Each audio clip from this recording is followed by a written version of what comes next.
Hey y'all, it's your host Tori Kruse. Welcome to Talk Y'all to Me, your red carpet insider, your friend behind the mic, and the girl behind the scenes connecting fans, artists, and stories that matter. Most of all, a lover of real, honest conversations. Here on Talk Y'all to Me, we pull back the curtain with country artists, industry insiders, faith-forward creators, and everyday leaders, talking about what it really takes to show up, lead with heart, and stay true to you. So whether you're figuring it out, think you've already got it figured out, or if you're just here to learn from the best and keep a pulse on the country scene, this is your spot. So lean in, turn it up, and let's talk, y'all. You know, there's somebody on the other side of this mic and on the other side of this camera that's listening to your story, and you're giving somebody else hope. Yeah. Or maybe somebody else was contemplating suicide and they happen to listen and stumble upon this podcast. It's not by coincidence. Yeah. And it's because God sent them here. For sure. And so if there is that young man or young woman on the other end of this that is battling, loneliness or isolation or suicide or, maybe destructive thoughts of any sort, maybe even, battling, like they know if they're not on the right path with women or men. Yeah. What would you just suggest to them? Like, give them a little talk y'all to them.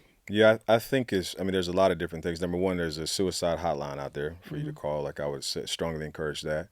The second thing is to tell yourself, like, it's okay. And it's okay not to be okay. And you don't have to have it all figured out right now. And if you're hurting and in pain, find somebody to talk to. Like, that is the most simplistic thing to do, and realize that this is not all about you. You're not the only one that's out here suffering in pain. And if God still has you here, that means he has you here not only for a reason, but he has you here for more seasons. And, give yourself some grace. It's understandably like you're a human.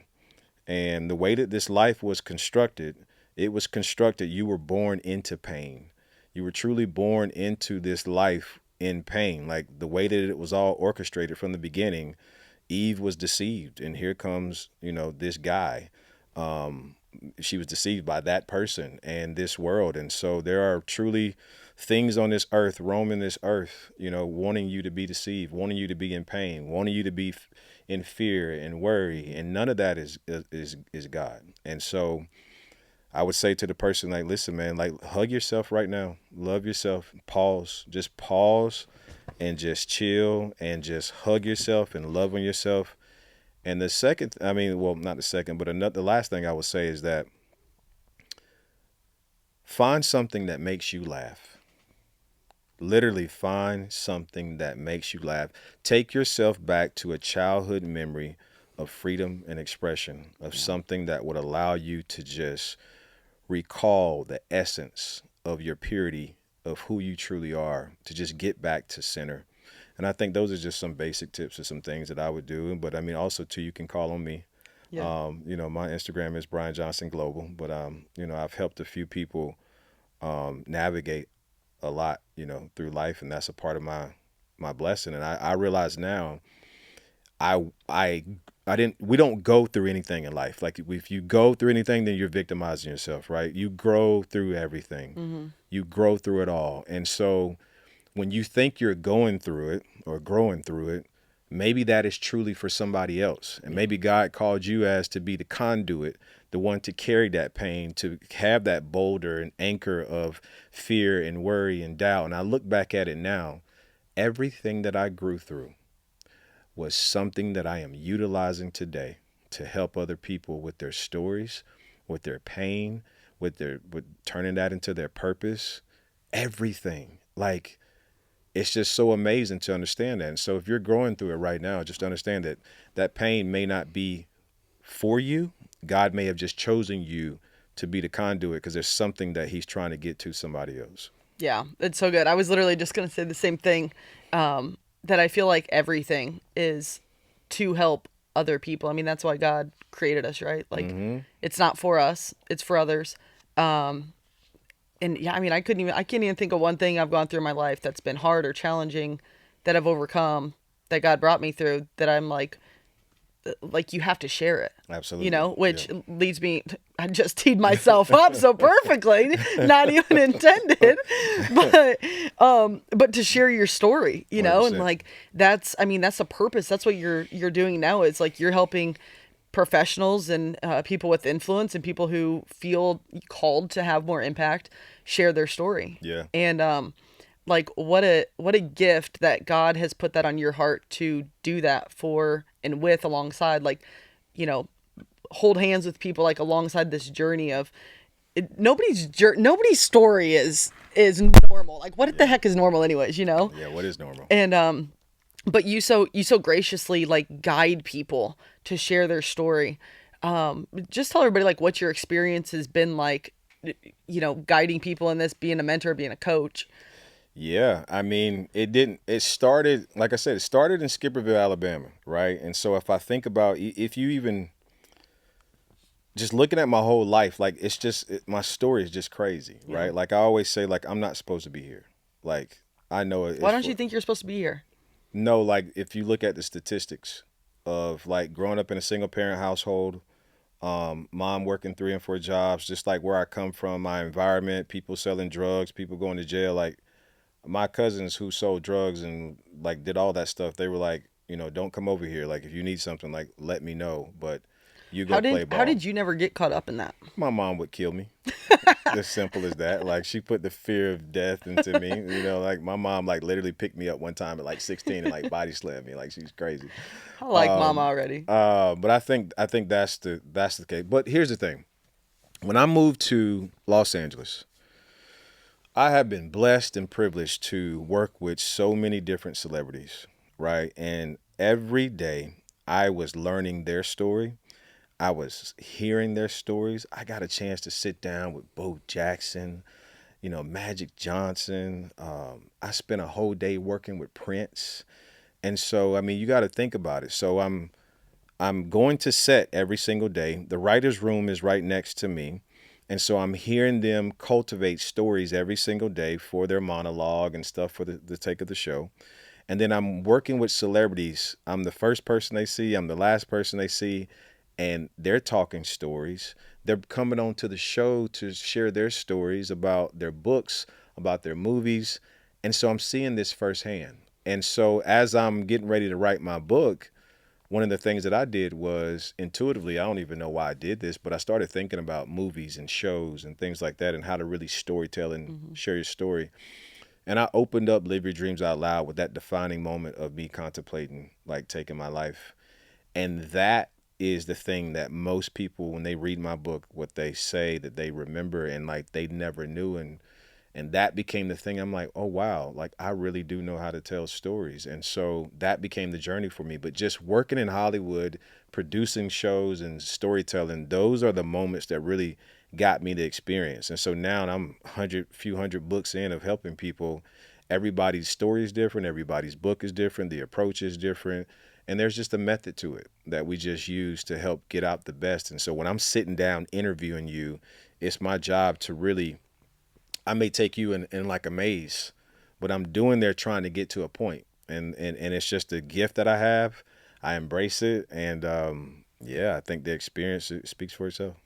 I'm surprised you haven't started to, like, interview me yet on this. I We're mean, almost, like, halfway through. I A mean, little. you know, I'm gonna wait. I'm letting you get through it. You know, I'm being respectful today. Okay, you know? okay. Yeah, I'm being Cool. respectful.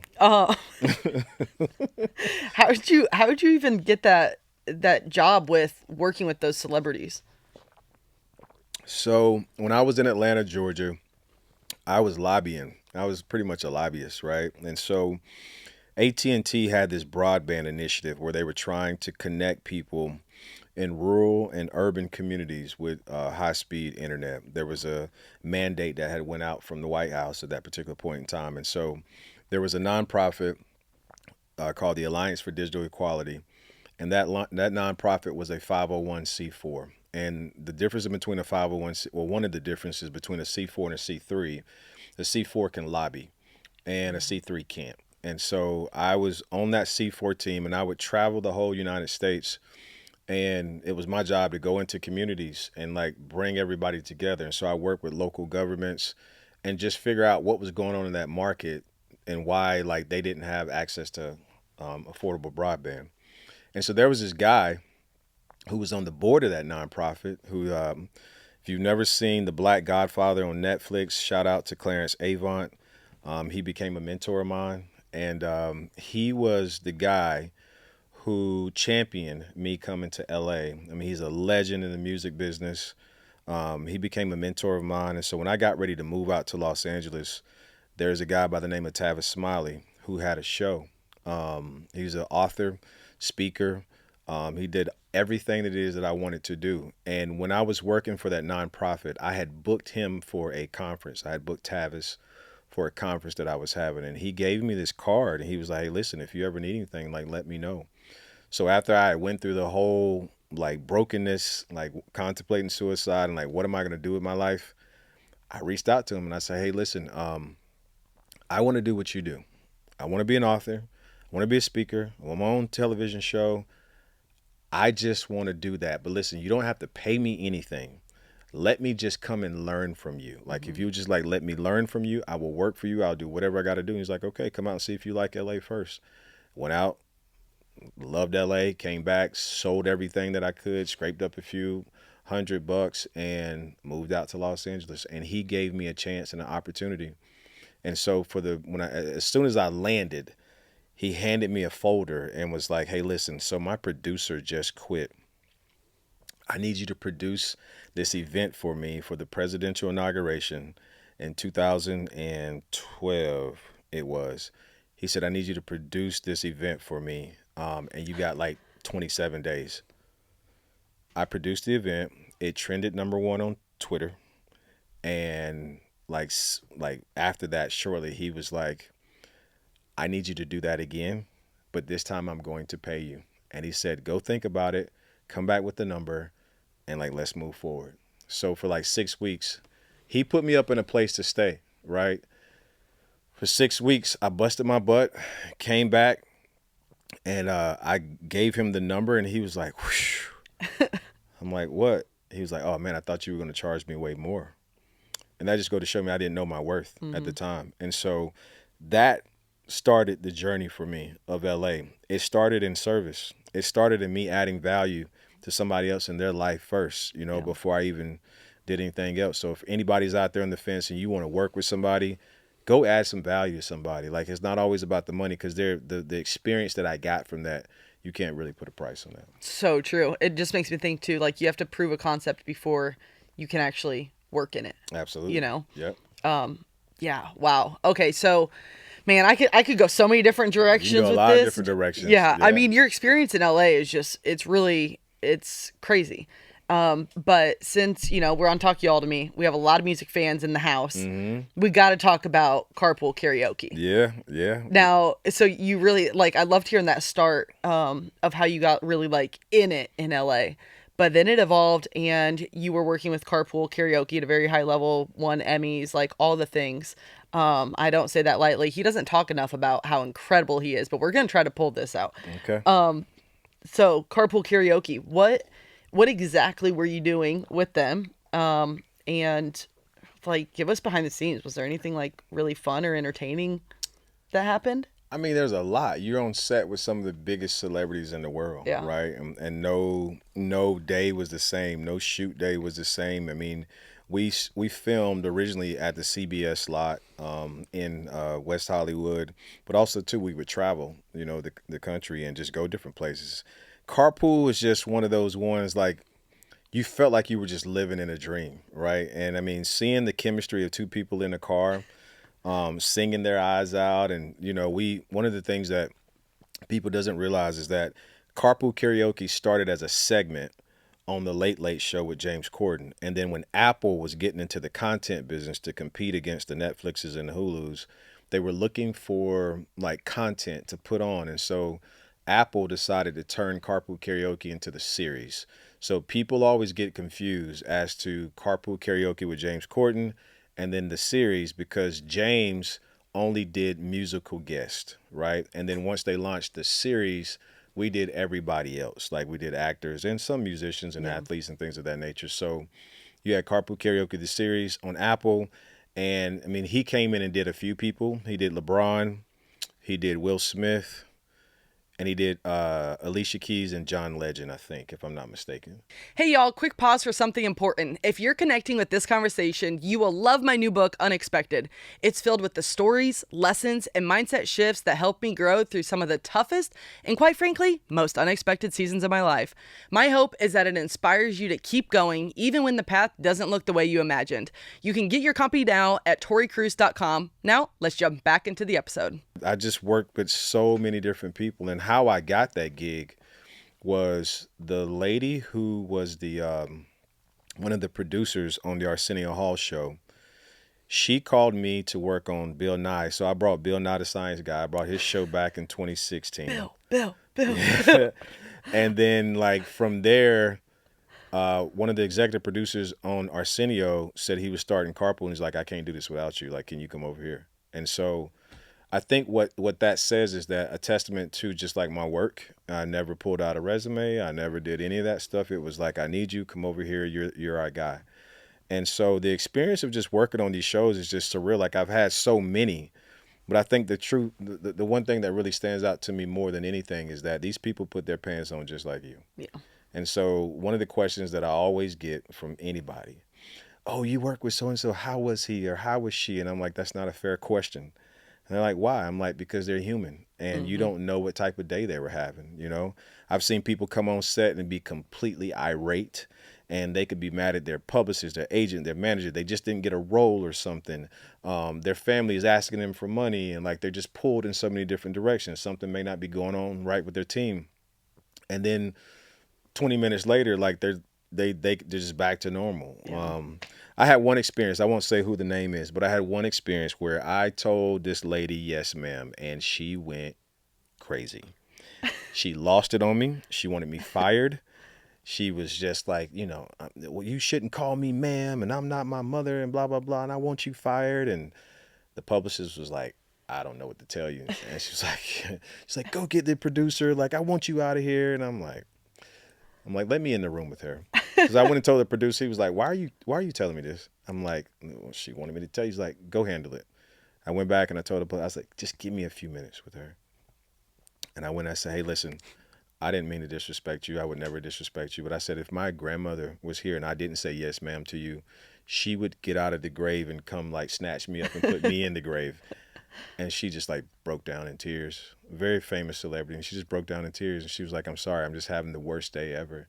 And like, the last thing I want to do is hear ma'am, because a lot of the roles and things that I'm not getting is because of my age. Oh, right? wow. And so like that was just a true defining moment that it speaks volumes to me, And so you just never know what people are going through. But I've been blessed to work with everybody. Like, I've worked with so many celebrities, like I don't even remember and recall until I like go back and look at pictures, And so some of these pictures sometimes are just, they're great. I mean, I spent a day with Will Smith getting into a helicopter, or LeBron James, and we rent out the whole Staples Center downtown Los Angeles and we do stuff. I mean, we did an episode with the Muppets, and like we've done so much amazing stuff, and so it's been a wild ride, but I'm grateful for that experience. It taught me a lot. And then you went from that to then owning your own business. Like, what was that pivot like? I mean, you're used to working for a very large network. Yeah. To then being an entrepreneur. One of the things I love about working in Hollywood is that everybody has their own stuff going on. Yeah. Like, you're not just doing one thing. And so it's not even frowned upon if you're in an office or on set and you got other stuff, you're fielding other calls for other things. So when I wrote my first book, Live Your Dreams Out Loud, in 2014, from 2014 to 2020, I just did a lot of speaking. Like, it was more so speaking for me. What'd you speak on? Living your dreams out loud. Like, what a coincidence. Like my story, like everything that I had gone Yeah. through, like just speaking back to the younger people of the things that I had went through. Remember when I said earlier, like you don't go through anything, you grow through it. And so those lessons that you go through are for somebody else. And so I did a lot of speaking on that, and whatever people wanted to bring me in to speak on, I did that. And along the way, I would also go into cities and just do free talks on how to write a book. It was just my give back, because people started asking me, how do you get on these podcasts?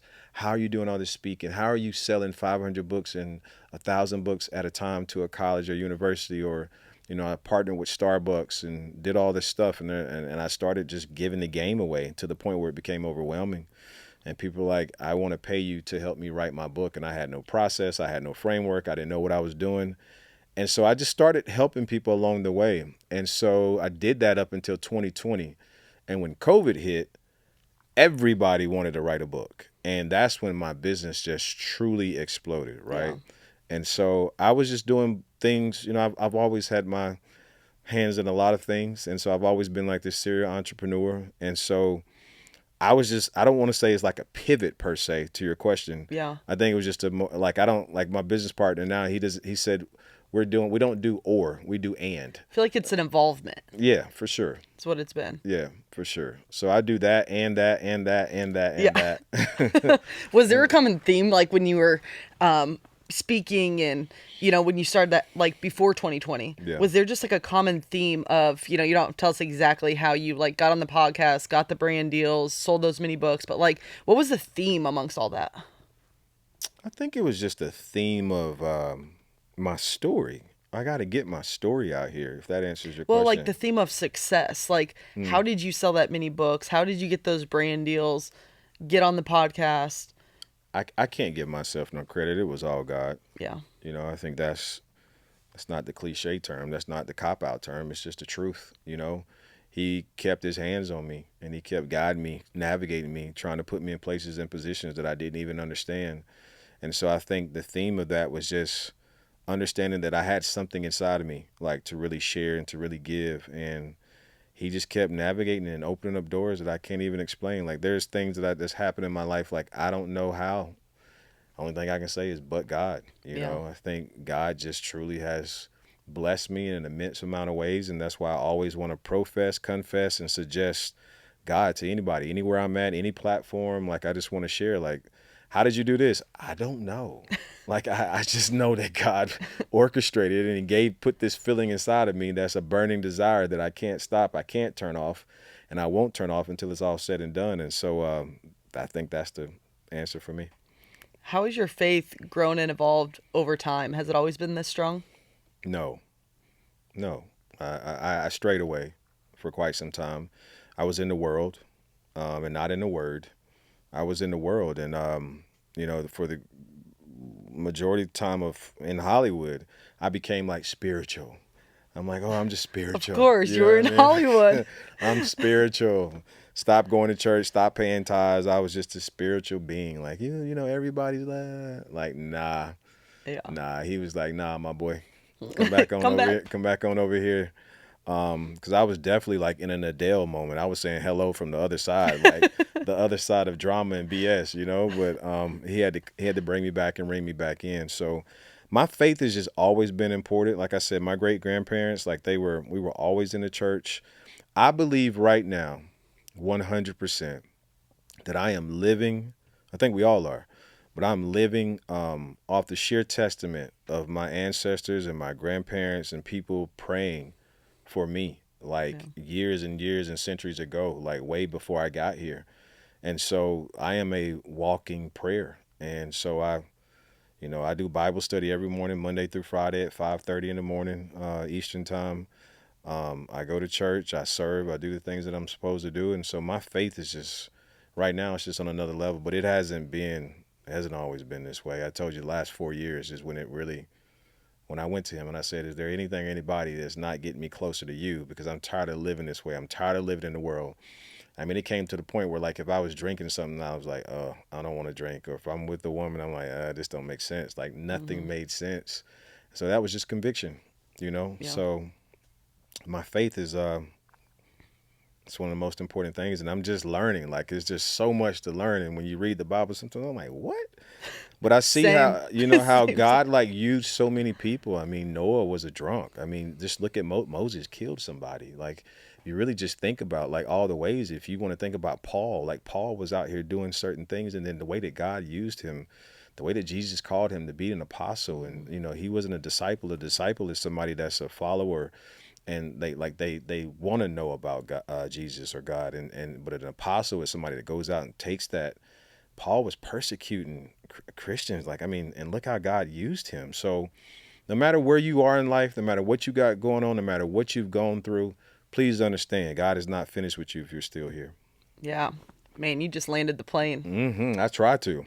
I mean, I try. I hope this has been good. I hope this has been It's so good. pretty decent. You know, So good. I'll have my editor just put in an applause right there at the end. That was good. Okay. All right. Like the crowd. Yeah, like the fan, like the crowd goes wild sort of thing. I like that. Okay, so since talking about landing the plane, we better wrap this up. This has been a phenomenal episode, and I just I love so many things, but I love how vulnerable you are about your story, because a lot of people need to see that vulnerability, especially as like your career just continues to evolve and you're in the spotlight more. And I know you always give all the glory back to God, which is amazing. But you and your team are also writing my book called Unexpected. Yes. So it's only right that I would ask you, what is an unexpected moment that the people at home would never guess of you? Ooh, she's going to stump me right now with the last question. I think the first thing that comes to my mind right now is that one unexpected moment is working with Prince. Spending an entire day with Prince. Prince would not even, like, most people wouldn't even know that about me. I don't talk about that story a lot. I couldn't have my phone out around him. If the producer was right beside me, the producer couldn't even talk to Prince. They had to talk to me. And even though Prince was beside me, I would convey to Prince what the producer was telling me. There was, he was like this tall, but he had heels on that lit up, right? And I had to have a certain knock on his door whenever it was time for him to come out. And I'll never forget, like he had the Prince takeover of the show. And this man is a musical genius times a million. The show is getting ready to start. His artists are out on the stage, and I'm sitting right there beside him. He wouldn't even let the stage manager walk him on. It had to be me. And like they just start playing boom, boom, boom, boom, like, and he was like, "That's off, that's off, that's off, that's off," and all of his artists, he was like, "They're not hitting the right notes." He's like, "We have to start the show over," and I'm like, "Huh?" He's like, "We have to start the show over, and I'll be right here." So I had to run to the executive producer and like, "Prince says we got to start the show over." He's like, "What?" I said, "Prince said we have to start the show over." So running back to him, and he's just sitting there waiting, and I had to walk him back to his room. And then that night, after the show was over, Prince stays the entire time. He has all of his fans and women coming back to see him after the show. He goes into the editor's booth, and he has this audio engineer that's been doing this for 30, 40 years. And he tells the audio engineer, like, something's off.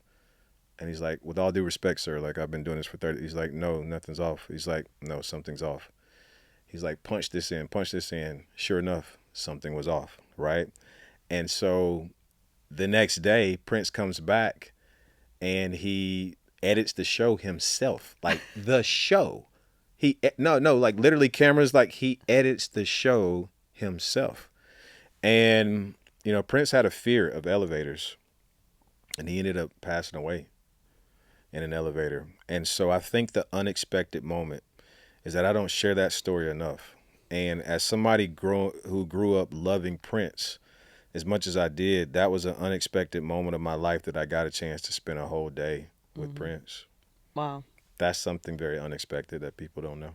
That I just kind of top line and glaze over a lot of times when I talk, but I've never told that story. Out of the hundreds of podcasts that I've done, I've never shared that story, so I felt compelled to do so. Only on Talk Y'all to Me. Only on Talk Y'all to Me. Can you give us your best, like, howdy, y'all? I mean, in what way do you want me to say it? The best way. Howdy, y'all. There we go. I love it. Oh my gosh. Well, I mean, I could sit here and talk to you for hours on end, but thanks for sharing your heart. Thanks for taking the time today. I know you have just a crazy full schedule, and just sharing your heart and sharing your wisdom. And, I always ask artists this, but I kind of want to ask you, what can the fans expect from you coming up? I'm doing a full rebrand and reset of my whole entire life right now. Like, I just hired a trainer. We start on Monday. I am just going all in. I got another like whiff at life. Like, I I don't know, like something just came over me. I think it's just true conviction and just going deeper, right? I'm doing a 40-day read right now of the New Testament and just learning more about myself. And I'm just inspired by the people I work with, like yourself. Listen, it's a lot that's coming right now. So more books. I haven't wrote a book in 11 years. I've been living off this one book, right? And I think that's a sheer testament. Like, you want to write a book, you want to put your story out. Like, I wrote one book, and that one book has changed my life and a lot of other people's lives. So what you can expect from me is just truly leveling, scaling up my whole business, my brand, my health, my life, my client's life, and just like truly being the best person I can be. And I just want to say to you, thank you. This will not be the last time I come on here, but I'm grateful to just see and be in your presence and see what you're working your butt off and what you're giving, you know, a platform for other people. It's not just about artists, like your storytelling. And so we have a responsibility when we come onto these platforms to be vulnerable and to be honest and to be transparent.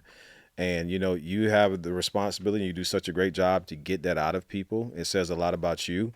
To be able for me to express and be open and honest and transparent. So I'm just glad to see everything that you're doing and to help you like really push your story out there, because I know what it's going to do by you sharing your story. And so people can find me on Instagram. I'm easy to find. It's now Brian Johnson Global.